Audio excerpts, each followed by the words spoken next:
భక్తుల రద్దీతో కిటకిటలాడుతున్న కురుమూర్తి స్వామి దేవాలయం. దేవరకద్ర నియోజకవర్గం చింతకుంట మండలంలో వెలిసిన కురమతి రాయుడిని అమావాస్య సందర్భంగా భక్తులు అధిక సంఖ్యలో దర్శించుకున్నారు. కాంచన గుహలో వెలిసిన కురమతి రాయుడిని తిలకించేందుకు భక్తులు వేలాదిగా తరలివచ్చారు. అమావాస్య రోజు కురుమూర్తి స్వామిని దర్శించుకుంటే తాము కోరుకున్న కోరికలు నెరవేరుతాయని భక్తుల నమ్మకం.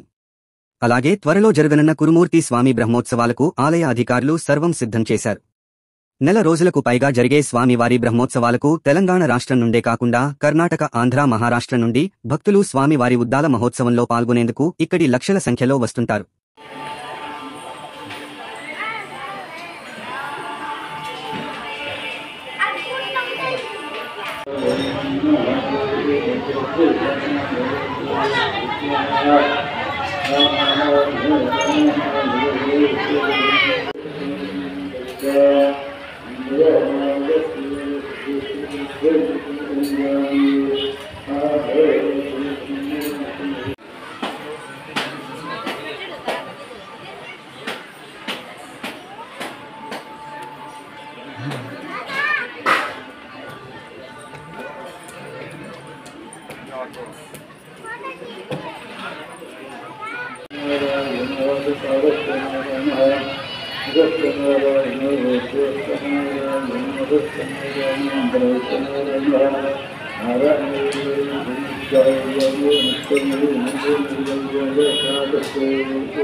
ఆయన మీరు ఒకటేనా?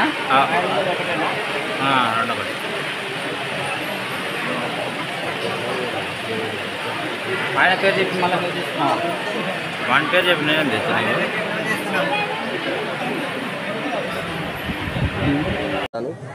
అయితే స్వామివారు మనకు వచ్చేసి తిరుమల నుంచి వేయించేసి ఉన్నారు. సాక్షాత్తు వెంకటేశ్వర స్వామివారు కుబేరునికి అప్పు కట్టలేక ఉత్తర దిశగా పయనమై వెళ్తున్న కాలంలో ఒక సమయం నందు ఇక్కడ కాంచన గుహ నందు స్వామివారు సేద తీరి ఉన్నారు. అప్పుడు కందిపోయిన పాదాలను చూసి కృష్ణానది అమ్మవారు స్వామివారికి పాదుకలను బహుకరించింది. ఆ పాదుకలను మనం ఇప్పటికి కూడా ఉద్దాలోత్సవం అనే పేరుతో ప్రతి సంవత్సరం కూడా ఘనంగా బ్రహ్మోత్సవాలు జరుపుకుంటాము. స్వామివారికి బ్రహ్మోత్సవంలో కార్తీక మాస శుద్ధ పాఠ్యమి నుండి కార్తీక మాస శుద్ధ పాఠ్య సప్తమి వరకు జరుగుతాయి. స్వామివారికి ముఖ్య వంశ రాజులు చేయించినటువంటి బంగారు ఆభరణాలు ఉంటాయి. అవి స్వామివారికి కార్తీక శుద్ధ పంచమి నాడు ఊరేగింపుగా తీసుకొచ్చి సంస్థానాధీశుల వారి ఇంట్లో అమ్మాపురంలో పూజలను నిర్వహించి తదనంతరము ఊరేగింపుగా గుడికి తీసుకువచ్చి స్వామివారికి అలంకరించడం జరుగుతుంది. అదేవిధంగా మనకు కార్తీక శుద్ధ సప్తమి నాడు స్వామివారికి ఉద్దాల ఉత్సవం అని జరుగుతుంది. వాళ్ళు ఉద్దాలు దాసరాలు ఉంటారు, ఉద్దాలు చేసేవారు. ఆ దాసరులు వాళ్ళు నిష్ఠతో వారం రోజుల పాటు నిష్ఠతో ఉపవాసం చేసి ఆ చెప్పులను తయారు చేస్తారు. ఆ చెప్పులను ఊరేగింపుగా తీసుకొచ్చి స్వామివారి గుడి బయట పూజలు నిర్వహించి తదనంతరం వాటిని ఉద్దాల మంటపంలో పెడతారు. ప్రతి సంవత్సరం కూడా ఈ తంతు కొనసాగుతుంది.